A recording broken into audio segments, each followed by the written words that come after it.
खुलुमबाय गिबियावनो नोंथांमोनखौ बयखौबो चेनेलाव बरायना लाग्रोनाय जाबाय। नोंथांमोननि थाखाय दिनै मोनसे गोनांथार भिडिअ लाबोनाय जादों।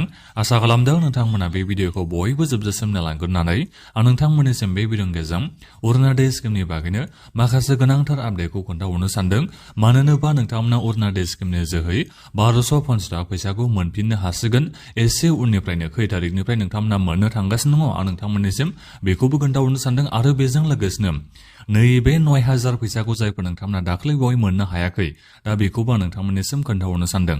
जेब्ला मार्चनि 10 तारिखआव सोदोंमोन नैबे अरुनोदय स्किमनि 9000 फैसाखौ, दा ओइदिनखालि जायफोर नोंथांमोना 9000 फैसाखौ मोननो हायासै दा नोंथांमोनाबो 9000 फैसाखौ मोनफिननो थांगासिनो दं। दा बिनि बागैबो नोंथांमोननिसिम माखासे आपडेट खोन्थाहरनो सानदों। आरो बेजों लोगोसेनो नोंथांमोननिसिम रादाय होदों नालाय नैबे हिमन्त बिश्व शर्मा बिथांमोननि सरकारा जे बिथांमोना सरकारखौ खालामफिननो हायोबा नोंथांमोननिसिम अरुनोदय स्किमनि फैसाखौ मासाव 3000 खालामना होगोन होननानै 1250 थाखानिफ्राय बारायनानै मास मोनसेयाव 3000 नोंथांमोननिसिम खालामना होगोन होननानै रादाय होदोंमोन।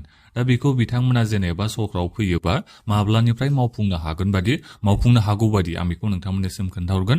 आरो बेजों लोगोसेनो गोदान एप्लाइ खालामनायनि बागैबो खोन्थाहरनो सानदों। दा बेनिखायनो गासिबो नोंथांमोना बे भिडिअखौ जोबजासिम नायलांबानो जाबाय। दा बिनिफ्राय आंनि नोंथांमोननिसिम मोनसे खावलायनाय थाग्रोबाय गिबियावनो गासिबो नोंथांमोना चेनेलखौ साबस्क्राइब खालामना लाग्रोलायनानै जाहाथे नोंथांमोना बेबादिनो आपडेटखौ नैबे चेनेलनि गेजेरजों मोनबाय थानो हायो। दा गिबियाव नोंथांमोना बेखौ मिथिना लाग्रोदो नैबे अरुनोदय स्किमनि जै नोंथांमोना नैबे 1250 थाखा फैसाखौ माब्ला मोननो हागोन। नोंथांमोना ओरैनोथ' नैबे मे मासनिफ्रायनो मोननो थांगासिनो दङ। मेनि 10 तारिखनिफ्रायनो नोंथांमोना मोननांगौ स्किमनि गाइडलाइन्स बायदिबा, मानो होनोबा नोंथांमोननिसिम 9000 फैसाखौ सोदों।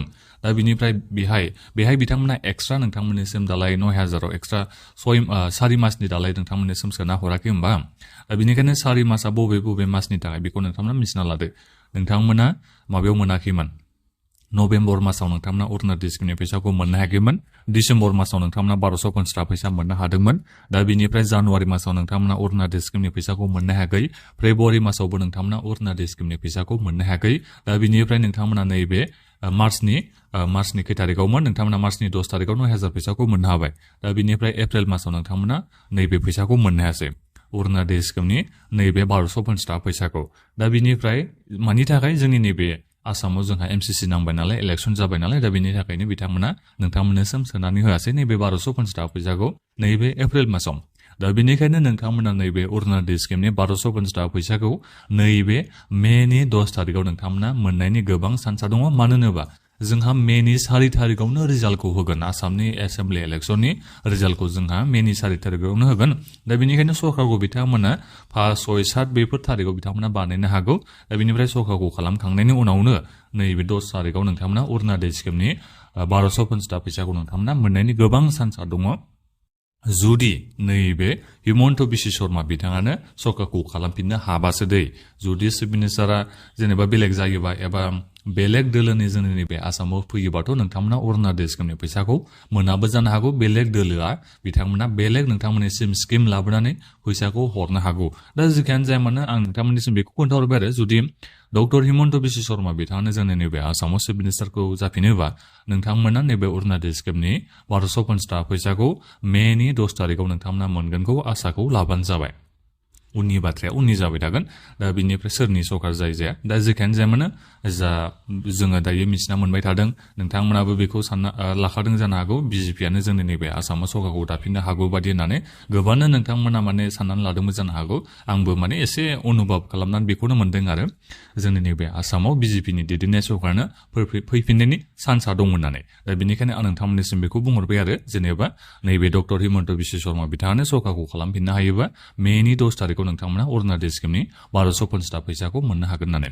दा बिनिफ्राय नोंथांमोना 3000 फैसाखौलाय माब्ला मोननो हागोन। जेनेबा नोंथांमोननिसिमथ' रादाय होदों नालाय, रादाय होदोंबाबो बेनो आरो मोनसे बाथ्राया बिथांमोना रादाय होनायखौ माब्लाबाबो थाब मावा। जेनेबा सरकारखौ खालामफिननो हाबाबो बिथांमोना 1250 थाखा फैसाखौनो सोबाय थानो हागौ। एसे उनावसो बिथांमोना फेस मेनाराव बारायलांगोन।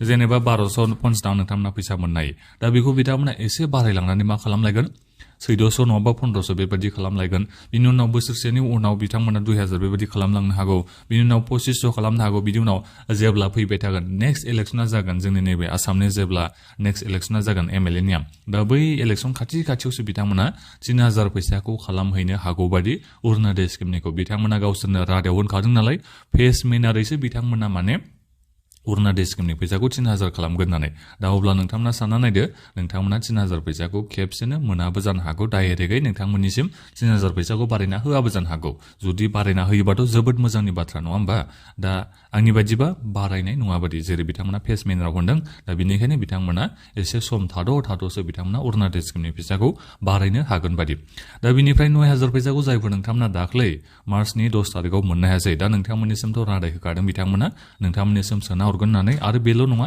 जायफोर नोंथांमोना दाख्लै 10 तारिखआव मोनाखै नोंथांमोनाल' 9000 फैसाखौ मोननो हागोन बे नङा जायफोर नोंथांमोना नैबे अरुणोदय स्किमनि थाखाय इलेक्सननि उनाव गोदान एप्लाइ खालामगोन दा बिनिफ्राय जायफोर नोंथांमोननि नामा बेनिफिसियेल लिस्टआव फैगोन दा नोंथांमोनाबो जेब्लानो अरुणोदय स्किमनि फैसाखौ मोनजेनगोन अब्लानो नोंथांमोननिसिम माने 9000 फैसाखौ सोना हरग्रोगोन जाहैबाय दा बेनिखायनो रावबो बेहाय आन्दायनाय गैला जेनेबा रावबो 9000 फैसाखौ आन्दायनाय नंला नोंथांमोना गासिबो मोनजोबनो हासिगोन जायफोर नोंथांमोना दाख्लै माने सिलेक्सन जानो हायासै बेनिफिसियेल लिस्टआव फैनो हायासै दा नोंथांमोना गोबानो सानदोंमोन खोमा 9000 फैसाखौ जोङो मोननो हायासै होननानै दा नोंथांमोना टेनसन लानांगौनि गोनांथि गैला जायफोर नोंथांमोना दाख्लै मोनासै नोंथांमोनाबो मोननो थांगासिनो दङ जायफोर नोंथांमोना गोदान एप्लाइ खालामनानै बेनिफिसियेल लिस्टआव फैनो हागोन आरो बेनिफिसियेल लिस्टआवथ' नोंथांमोना फैखागोन मानो होनोबा गोबां मानसिखौनो आरोबाव नैबे अरुणोदय स्किमनि बेनिफिसियेल लिस्टआव सोसननो थांगासिनो दङ दा बेनिखायनो नोंथांमोना गासिबो मोनजोबफ्रामनो हागोन रेशन कार्ड गोनां नोंथांमोनानो दा बेनिखायनो इलेक्सननि उनाव जेब्लानो जोंहा गोदान एप्लाइ जागोन बिनि उनावनो नोंथांमोना 9000 फैसाखौ मोननो हागोन बिनिफ्राय मासै मास नोंथांमोना बेबादिनो 1250 बिथांमोना सोयो ना 1500 सोयो दा बे उननि बाथ्रा जाहैबाय नाथायबा डाइरेक्ट बिथांमोना 3000 सोआ जानो हागौ गोदान एप्लाइनि बागैबो आं नोंथांमोननिसिम बुंहरखाबाय गोदान एप्लाइया जोंहा इलेक्सननि उनावनो जानो थांगासिनो नाथायबा इलेक्सननि उनाव बबे मासनिफ्राय जागोन दा बेखौ जोङो मिथिना मोननो हायाखै अब्लाबो नोंथांमोननिसिम आं बेखौनो बुंहरखायो बे बोसोरनिफ्रायनो जोंनि नैबे अरुणोदय स्किमनि गोदान एप्लाइया जागोन माने बे बोसोरावनो आरो इलेक्सना जेनेबा मेनि 4 तारिखआव रिजाल्ट होखांनायनि उनाव सरकार दानायावबो एसे साननै सानथामसोआ समा जोंहा लायो दा बेनिखायनो नोंथांमोननि बे एप्लाइया जुन जुलाइ मासफ्राव जानायनि जोंहा गोबां चान्सआ दङ अरुणोदय स्किमनि गोदान एप्लाइया दा बेखौबो नोंथांमोननिसिम बे भिडिअखौ जों खोन्थाहरनाय जाखाबाय दा बेखिनियावनो नोंथांमोना दानिया माबाफोर सोंनांगौ दङबा भिडिअनि कमेन्ट बक्सआव कमेन्ट खालामनानै नोंथांमोना सोंहरनो हागोन आरो बेनिफ्राय जायफोर नोंथांमोना बुंदों जेनेबा सिगाङावथ' जोङो अरुणोदय स्किमनि मुलाम्फा मोनबाय थानो हायोमोन दा बिनिफ्राय नाम दानजानाय बायदिसिनानि नोंथांमोना गोबाङानो बुंहरदों दा नोंथांमोना जेबो टेनसन लानो नाङा जेनेबा नोंथांमोननिखौ जुदि नाम दानदोंबा एबा नोंथाङा मोनथावनाखा नोंथाङा सिगांनिफ्रायनो मोनबाय थाखायो इलिजिबल क्राइटेरियाखौ नोंथाङा फुलफिल खालामखायो दा नोंथांनि नामखौ जुदि दानना होदोंबा नोंथांमोना ब्लक अफिसाव थांनो हागोन इलेक्सननि उनाव नोंथांमोना गावबागावनि खामानिखौ मावफिनना लानो हागोन नोंथांमोना कमप्लेन खालामनो हागोन अब्लानो नोंथांमोनाबो अरुणोदय स्किमनि फैसाखौ सिगांनिफ्राय जेरैबायदि नोंथांमोना मोनबाय थानो हादों नोंथांमोनाबो मोननो हाफिनगोन दा बेखौनो आं नोंथांमोननिसिम बे भिडिअनि गेजेरजों खोन्थाहरनाय जाबाय दानिया नोंथांमोना गासिबो बे भिडिअखौ शेयार खालामना होदो आं गासिबो नोंथांमोननिसिम आपडेटखौनो दायो खोन्थाहरजोबनाय जाबाय दा बिनिफ्राय नोंथांमोना गासिबो चेनेलखौबो साबस्क्राइब खालामना लाबानो जाबाय जाहाथे नोंथांमोना बेबादिनो आपडेटफोरखौ बे चेनेलनि गेजेरजों मोनबाय थानो हायो दा बेखिनियानोमोन गोजोन्थों